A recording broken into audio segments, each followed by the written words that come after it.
Era una época de liberación, de una libertad recién descubierta. En el corazón de San Francisco, una ciudad que se había convertido en un faro de esperanza para tantos, una figura oscura comenzó a moverse por la noche. Era un artista, en cierto modo, pero su medio no era el carboncillo sobre papel, sino el miedo. Le llamaban el Doodler. Un nombre inocente, casi juguetón, para un hombre que trajo una brutalidad tan definitiva. El apodo surgió por su peculiar método de presentación. Se sentaba en las esquinas poco iluminadas de bares y discotecas gays, dibujando a los clientes en servilletas de cóctel, moviendo su bolígrafo con una confianza tranquila que resultaba tanto atractiva como desconcertante. Era una tarjeta de presentación única, un talento aparentemente inofensivo que ocultaba una intención monstruosa justo bajo la superficie. Este asesino no era un fantasma que atacaba desde las sombras sin previo aviso. Al contrario, interactuaba con sus víctimas, ganándose su confianza con una sonrisa y un boceto. Fue descrito como un hombre afroamericano joven y delgado, a menudo bien vestido, que poseía un encanto natural que ponía a los demás en confianza. Ofrecía un retrato rápido, un momento de conexión en una sala abarrotada. Este acto de creación, este simple garabato, era el preludio de un acto de destrucción absoluta. Aquello que atraía a sus víctimas, su arte, era la firma escalofriante que dejaba en la mente de quienes sobrevivieron. Era un depredador que usaba la creatividad como cebo, transformando un símbolo de expresión humana en un presagio de muerte que perseguiría a la ciudad durante décadas. El nombre Black Doodler también surgió, un calificativo utilizado por la prensa y la policía de la época. Entre enero de 1974 y septiembre de 1975, comenzó una serie de horribles asesinatos, todos vinculados por un patrón similar y espeluznante. Las víctimas eran todos hombres blancos, todos miembros de la floreciente comunidad gay de la ciudad. El reinado de terror del Doodler no fue simplemente una serie de ataques aleatorios. Fue un asalto dirigido a una comunidad que apenas comenzaba a encontrar su voz y su poder en público. Su método era consistente, casi ritual. Tras el primer encuentro en un bar, se marchaba con la víctima elegida. La cita se trasladaba entonces a un lugar apartado, un parque tranquilo, una playa solitaria. Allí, la fachada de artista se derrumbaba y emergía el asesino. Desataba un ataque violento y frenético, apuñalando repetidamente a sus víctimas con un cuchillo. La brutalidad era impactante, un contraste violento y crudo con el hombre creativo y amable que se había acercado primero.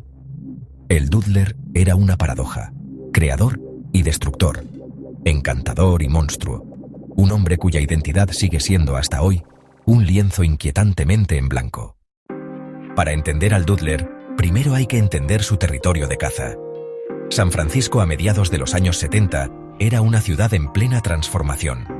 Era el epicentro del movimiento contracultural, un lugar donde las normas sociales se ponían en tela de juicio y se redefinían en cada esquina.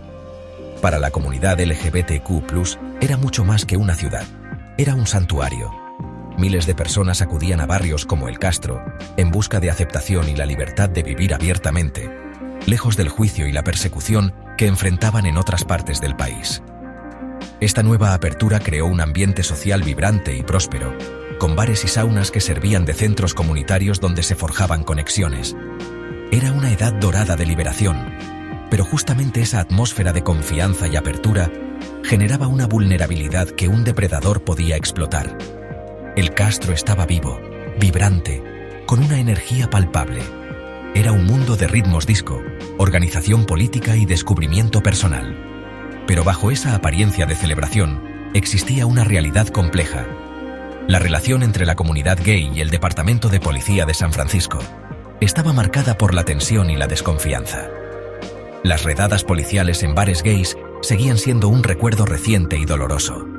Esta historia de acoso hacía que muchos en la comunidad fueran reacios a interactuar con la policía, incluso cuando eran víctimas de un delito. Temían ser expuestos, perder sus trabajos, su vivienda o sus familias. Este miedo se convertiría en un elemento crítico y, al final, trágico en la historia del Doodler, proporcionándole un escudo de silencio que lo protegía de la justicia. Este era el mundo por el que se movía el Doodler, un mundo de sombras y luz. Podía deslizarse sin ser notado en la vida nocturna, su presencia pasaba desapercibida entre la multitud bulliciosa. Los bares que frecuentaba eran lugares de promesa, donde una mirada podía llevar a una noche de pasión o a una amistad para toda la vida. Él comprendía perfectamente esta dinámica. Sabía que los hombres a los que apuntaba buscaban conexión, y se la ofrecía de la manera más desarmante posible. Se convirtió en parte del vibrante tapiz de la vida nocturna del Castro, pero, al mismo tiempo, se alimentaba de ella, convirtiendo su mayor fortaleza, la apertura, en su debilidad más peligrosa. Era un lobo oculto a plena vista, su verdadera naturaleza disimulada por la propia comunidad a la que aterrorizaba sistemáticamente. La época también era de transición. La lucha por los derechos de los homosexuales cobraba fuerza, pero seguía siendo un movimiento frágil. La comunidad encontraba su voz política, se organizaba y exigía ser vista y respetada. Sin embargo, la sociedad en general seguía siendo profundamente homofóbica. Los hombres a los que el Doodler atacaba eran pioneros a su manera, viviendo su verdad en un mundo que a menudo les era hostil. Su búsqueda de amor y compañía era un acto de valentía. Es una amarga ironía que este coraje los convirtiera en objetivos de un asesino que operaba en los espacios que tanto les costó crear. No solo les arrebató la vida, atacó el corazón mismo de su libertad recién conquistada, proyectando una sombra larga y oscura sobre una comunidad que apenas comenzaba a salir a la luz. El sangriento registro del Doodler comenzó en una fría mañana de enero de 1974. El cuerpo de Gerald Kavanaugh, un inmigrante canadiense de 49 años, fue hallado en las desoladas arenas de Ocean Beach. Había sido brutalmente apuñalado hasta la muerte. Kavanaugh era un hombre tranquilo que trabajaba en una fábrica de colchones y su muerte marcó la primera entrada conocida en un aterrador catálogo de violencia. Los investigadores de la época tenían poco con qué trabajar, solo la naturaleza brutal del crimen. No podían saber que esto era solo el principio, la primera víctima de un asesino que tejería un patrón de muerte en la comunidad gay de la ciudad.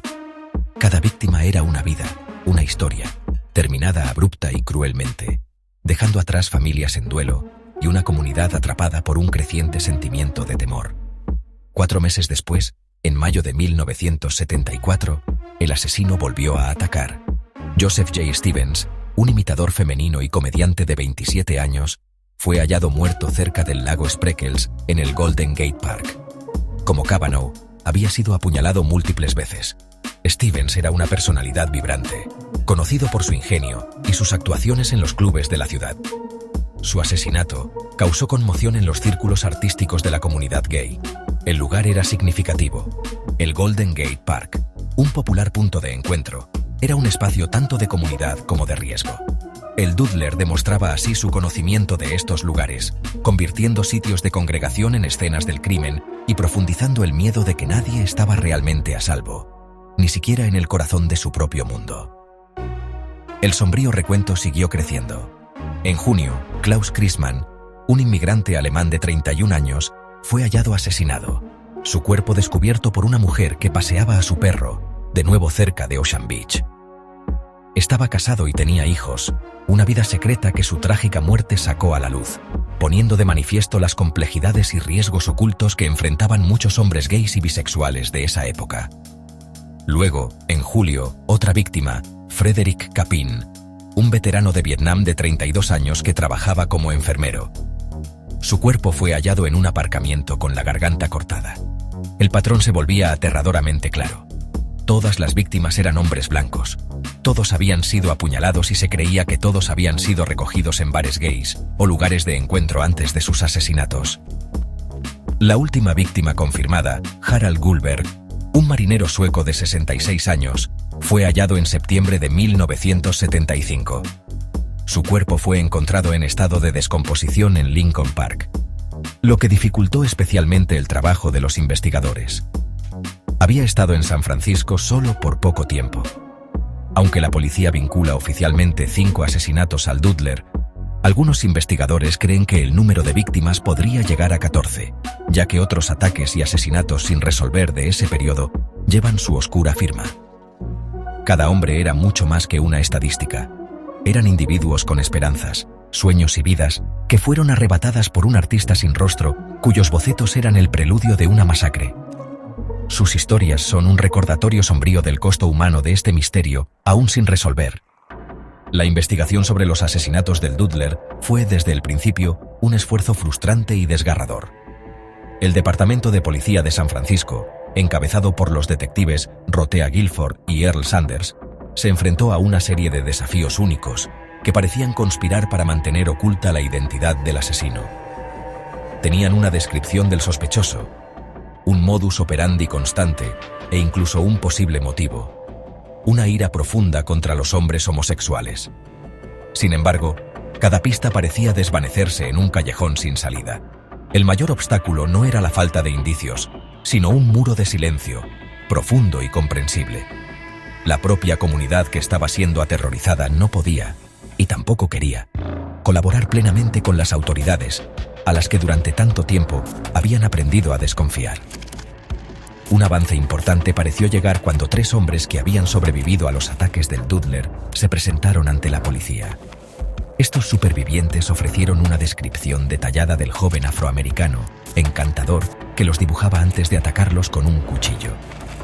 Basándose en su testimonio, la policía pudo identificar a un sospechoso principal. Fue un momento crucial en el caso, una oportunidad para, por fin, ponerle rostro al monstruo que acechaba las noches de la ciudad. El sospechoso fue llevado a interrogatorio y se pidió a los supervivientes que lo identificaran. Parecía que el caso estaba a punto de resolverse, que la justicia, por fin, estaba al alcance de las víctimas y sus familias. Pero entonces, el caso se vino abajo. Los supervivientes, aunque lo suficientemente valientes como para hablar en privado con la policía, se negaron a testificar en público ante un tribunal. Sus razones eran una potente acusación contra los prejuicios sociales de la época. No eran figuras públicas. Eran hombres con carreras, familias y reputaciones que proteger. Uno era un conocido artista, otro un diplomático. Testificar habría supuesto ser públicamente identificados como homosexuales, una revelación que, en 1975, podía destruirles la vida por completo. Se habrían enfrentado al ostracismo social, la pérdida del empleo y el rechazo familiar. Ante esta elección imposible, optaron por el silencio. Sin su testimonio público, la fiscalía determinó que no había pruebas suficientes para presentar cargos, y el sospechoso fue liberado. La policía quedó en una posición angustiosa. Estaban casi seguros de haber encontrado al culpable, pero tenían las manos atadas. Las mismas leyes y actitudes sociales contra las que luchaba la comunidad gay se convirtieron en la mayor protección del asesino. El Dudler pudo marcharse libre, no por falta de pruebas, sino por un clima de miedo que hacía que buscar justicia fuese un precio demasiado alto para las víctimas que lograron escapar con vida. Este fracaso a la hora de procesar al culpable dejó una herida profunda, una sensación de impotencia que impregnó tanto al departamento de policía como a la comunidad. El Dudler no solo eludió la captura, también expuso una trágica falla en el propio sistema de justicia. A medida que aumentaba el número de víctimas, un miedo palpable descendió sobre la comunidad gay de San Francisco. Los lugares que antes eran símbolos de libertad y camaradería, los bares, los parques, los comedores de madrugada, empezaron a teñirse de sospecha y ansiedad. Cada desconocido se convertía en una amenaza potencial. Cada gesto amistoso podía ser el preludio de la violencia. El método del Dudler era especialmente insidioso porque se aprovechaba del deseo de conexión humana que estaba en el centro de la vida social de la comunidad. Hombres que habían llegado a la ciudad para escapar de la soledad y el aislamiento, ahora se veían obligados a replegarse sobre sí mismos, desconfiando de las mismas interacciones que antes buscaban. El Dudler no solo mataba a individuos, estaba envenenando el pozo de confianza que sostenía a toda una comunidad. La reacción pública fue compleja y en muchos sentidos bastante apagada. Aunque los asesinatos se reportaron en la prensa, no recibieron el mismo nivel de pánico generalizado o cobertura mediática que otros casos de asesinos en serie. Esto se debió, en gran parte, al hecho de que las víctimas eran homosexuales. En la conciencia colectiva de los años 70, los crímenes contra la comunidad gay a menudo se marginaban, tratándose como un problema de nicho y no como un ataque a la ciudad en su conjunto.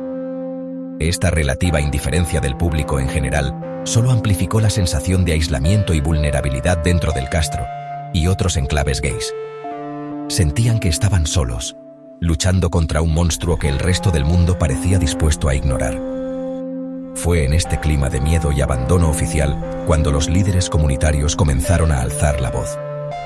Entre los más destacados estaba Harvey Milk, quien entonces era un activista emergente y pronto se convertiría en uno de los primeros cargos electos abiertamente homosexuales del país. Milk y otros activistas aprovecharon la crisis para subrayar la urgente necesidad de una mejor protección policial y para denunciar la homofobia que permitía a un depredador actuar con total impunidad.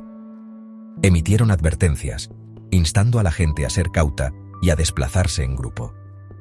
También criticaron públicamente a la policía y a las autoridades municipales, argumentando que la investigación estaba obstaculizada por la histórica animadversión del departamento hacia la comunidad gay, lo que fomentaba el silencio que protegía al asesino. El caso del Doodler se convirtió así en algo más que una cacería humana. Fue un catalizador político. Ilustró con crudeza las consecuencias mortales de la homofobia y la importancia crítica de tender puentes entre la comunidad LGBTQ+ y las fuerzas del orden. El miedo era real, pero también lo era la resiliencia. Los activistas organizaron patrullas comunitarias y repartieron folletos con el retrato robot del sospechoso. El terror provocado por el Doodler, aunque devastador, también sirvió para galvanizar a la comunidad, reforzando su determinación de luchar por sus derechos, su seguridad y su propia existencia. La sombra del asesino, paradójicamente, ayudó a iluminar el camino para un movimiento político que cambiaría la ciudad y al país para siempre. Durante décadas, el caso del Doodler se desvaneció de la conciencia pública, convirtiéndose en una nota escalofriante en los anales del crimen real estadounidense. Permaneció como una herida abierta para la ciudad de San Francisco, un fantasma que rondaba la memoria de quienes vivieron aquella época de miedo. Los expedientes se llenaron de polvo, las pistas se enfriaron, y el principal sospechoso, aunque nunca olvidado por los investigadores originales, vivió su vida sin la carga de la justicia. El caso parecía destinado a permanecer como uno de los misterios sin resolver más frustrantes de la historia. Un testimonio de una época en la que los prejuicios sociales ofrecían el escudo perfecto para un asesino sádico. Las víctimas eran recordadas por sus seres queridos, pero la identidad de su asesino seguía siendo un secreto guardado por el tiempo. Pero, en el siglo XXI, los avances en la ciencia forense ofrecieron un nuevo rayo de esperanza. Casos fríos que habían estado inactivos durante medio siglo empezaron de repente a resolverse gracias al poder de las pruebas de ADN. En 2018, el Departamento de Policía de San Francisco, impulsado por un renovado interés en el caso y el éxito de la genealogía genética, decidió revisar el caso del Doodler. Anunciaron una recompensa de $100.000 por información que condujera al arresto y condena del asesino. También publicaron un nuevo retrato robot, envejecido digitalmente, con la esperanza de que alguien en algún lugar pudiera reconocer al hombre que había aterrorizado a una comunidad tanto tiempo atrás. Este esfuerzo renovado devolvió al Doodler al centro de la conversación pública. Podcasts, documentales y artículos de prensa revisitaron la historia, presentándola a una nueva generación. La policía confirmó que habían recuperado ADN de una de las escenas del crimen de los años 70 y que estaban trabajando activamente para construir un perfil que pudiera ser cotejado en bases de datos genéticas. A principios de 2022, anunciaron que, aunque el sospechoso original de 1976 seguía siendo una persona de interés, no coincidía con el ADN hallado en la escena del crimen. Este sorprendente giro significaba que el Doodler podría ser una persona completamente distinta, profundizando el misterio y abriendo nuevas vías de investigación. La búsqueda se reanudó con la tecnología moderna como principal detective. Hoy, a 24 de junio de 2025, el caso del Doodler sigue oficialmente sin resolverse. La identidad del hombre que utilizaba un blog de dibujo como señuelo sigue siendo un misterio. Ahora tendría unos 70 años, tal vez llevando una vida tranquila, con su oscuro pasado conocido solo por él. El caso perdura como una historia poderosa y trágica sobre la intersección entre el crimen, la identidad y la justicia social. Es un recordatorio sombrío de una época en la que el miedo y el prejuicio podían silenciar a las víctimas y proteger a un asesino. La esperanza es que la tecnología, por fin, aporte la respuesta que ha eludido a los investigadores durante más de 50 años, proporcionando un nombre al artista sin rostro y, por fin, una pizca de paz a las víctimas a las que tan cruelmente borró de la existencia.